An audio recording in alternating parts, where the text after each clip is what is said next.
Oke, kembali lagi sama kita berdua, Yuli dan Ella di sini. Oh ya, assalamualaikum warahmatullahi wabarakatuh. Semoga Waalaikumsalam warahmatullahi semua wabarakatuh. dalam keadaan sehat ya, masih di rumah aja.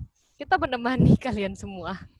Ini khusus apa namanya? Yang kedua ini kita mau membahas di hari yang sama ya maksudnya. Karena bajunya sama nih, selalu red and blue.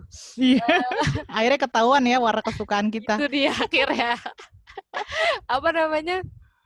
Kita mau bahas nih Bu, kemarin kita kan diskusi sama mahasiswa, jadi mungkin supaya mereka ada insight juga, apakah lulusan pendidikan itu, terutama secara umum pendidikan ya, kalau kita pendidikan kimia, apakah memang harus jadi guru nggak sih gitu? Nah, ada nggak sih pilihan-pilihan lain selain jadi guru kayak gitu? Nah, kita mau Iya. bahas itu Bu Yuli, ini kira-kira bisa nggak kira-kira mahasiswa pendidikan kimia ataupun mahasiswa S1 pendidikan umumnya, Mm-mm. bisa nggak nih? Kira-kira Ya, selain di dan pendidikan guru gitu. heeh. Jadi memang setiap pendidikan kalau semakin khusus ya S1 gitu ya, S2, S3, semakin khusus kan sebenarnya semakin khusus yang diharapkan kompetensinya dimiliki ya.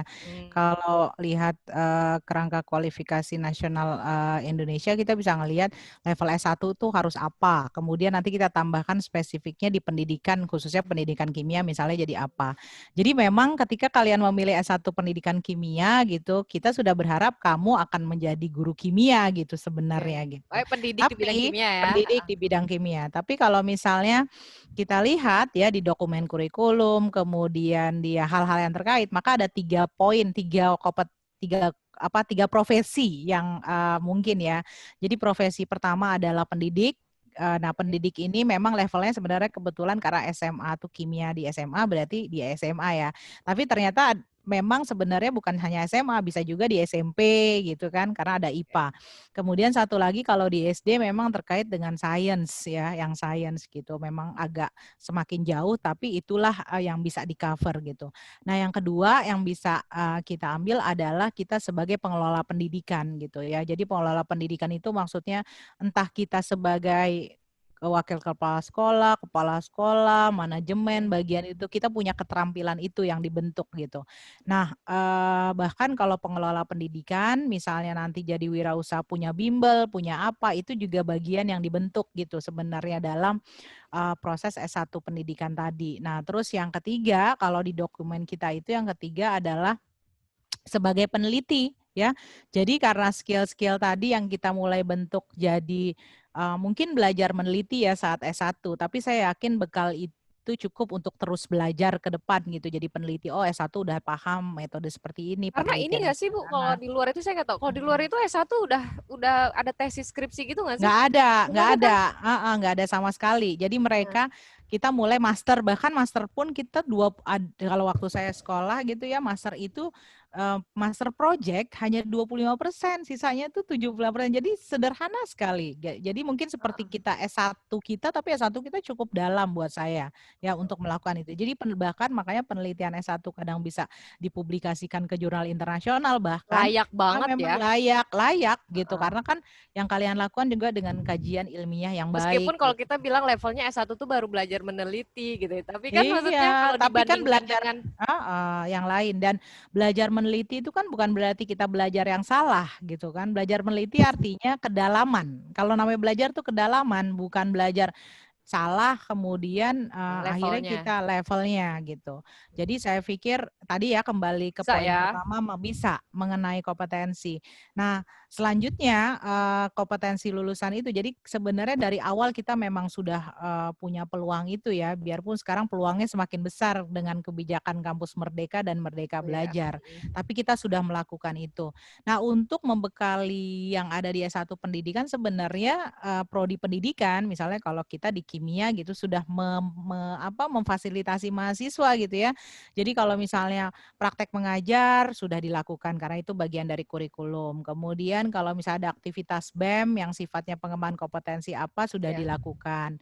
Ya, kemudian kalau misalnya sekarang kita ada student exchange ya, kolaborasi dengan orang mahasiswa internasional juga dilakukan. Jadi artinya fasilitasi-fasilitasi itu sudah ada gitu. Sudah Jadi ada. kalau misalnya Tinggal mau kita ambil atau enggak. mau ambil atau enggak gitu, apalagi peluangnya aduh luar biasa ya ada. Jadi misalnya gini, kita mau jadi pengelola sekolah, berarti kita kan harus tahu manajemen sekolah kan, dan itu semakin belajarnya itu udah terbuka sekali, kita bisa ikut apa saja.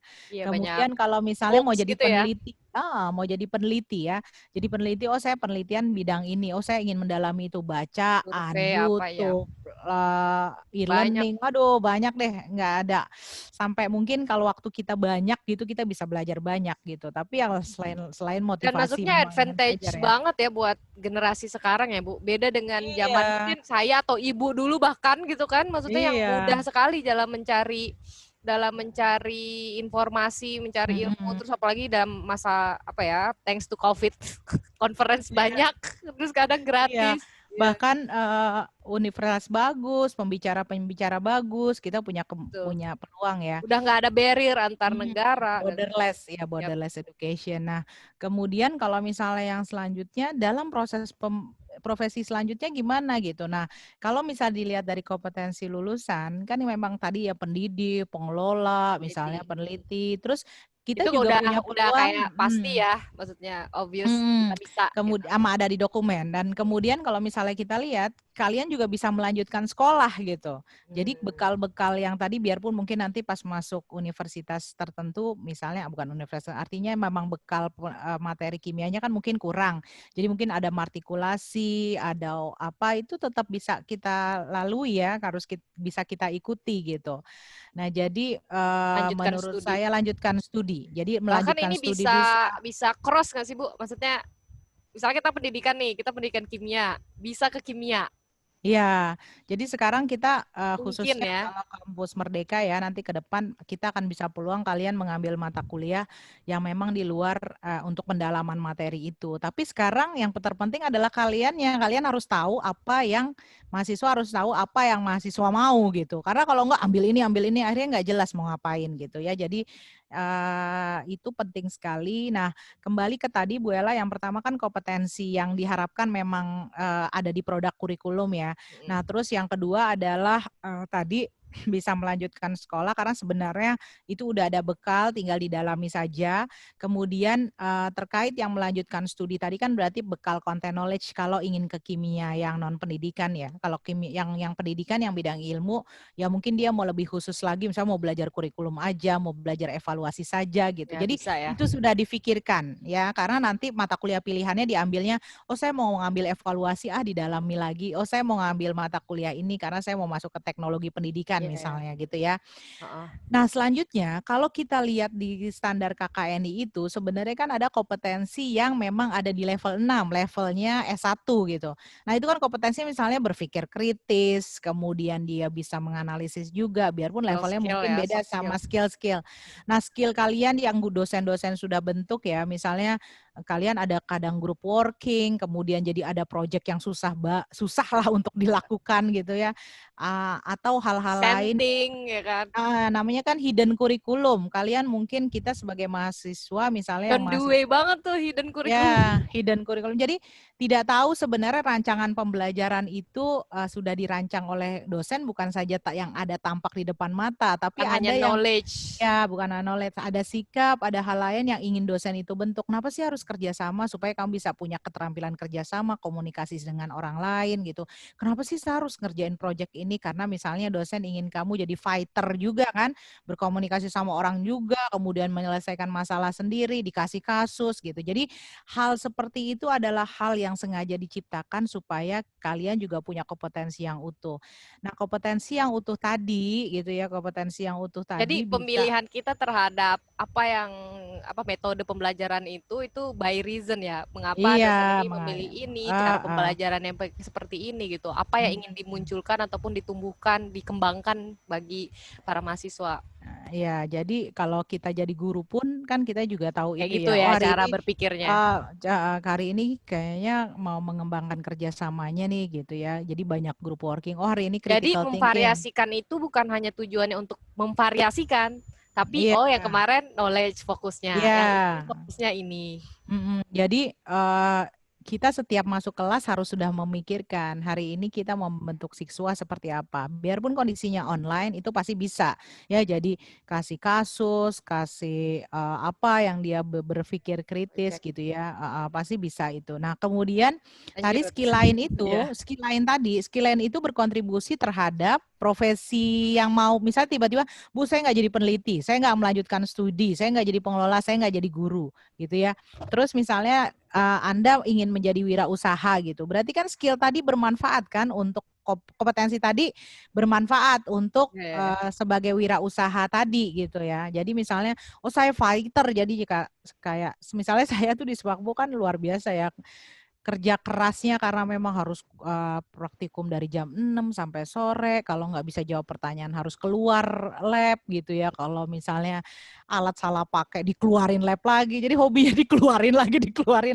Nah itu membuat saya jadi apa namanya berjuang gitu. Karena kalau nggak serius, kalau nggak benar-benar, ya resikonya saya yang nggak dapet tadi ya nggak bisa absen yang nggak ada karena dikeluarkan, nggak bisa Dengan praktik. high risk itu apa ya? Challenge, Iya dengan high expectation namanya. Jadi ekspektasi tinggi untuk siswa itu penting kita berikan. Jadi saya dan berharap kamu punya trust ya. potensi Kadang kan kita trust. estimate kadang sama siswa Ah, ataupun mahasiswa ya. Ya benar, oke.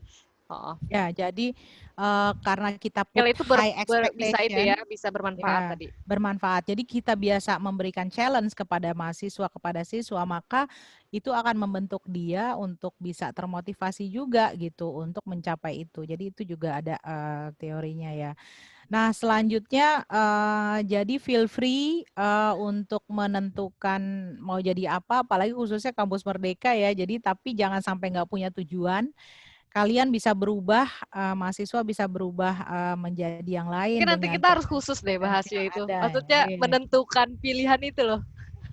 Iya, jadi mungkin harus sudah difikirkan dari sekarang. Jadi kira-kira skill apa yang dibutuhkan? Mungkin nanti tanya-tanya sama orang yang punya profesi di bidang itu Berarti gitu harus ya.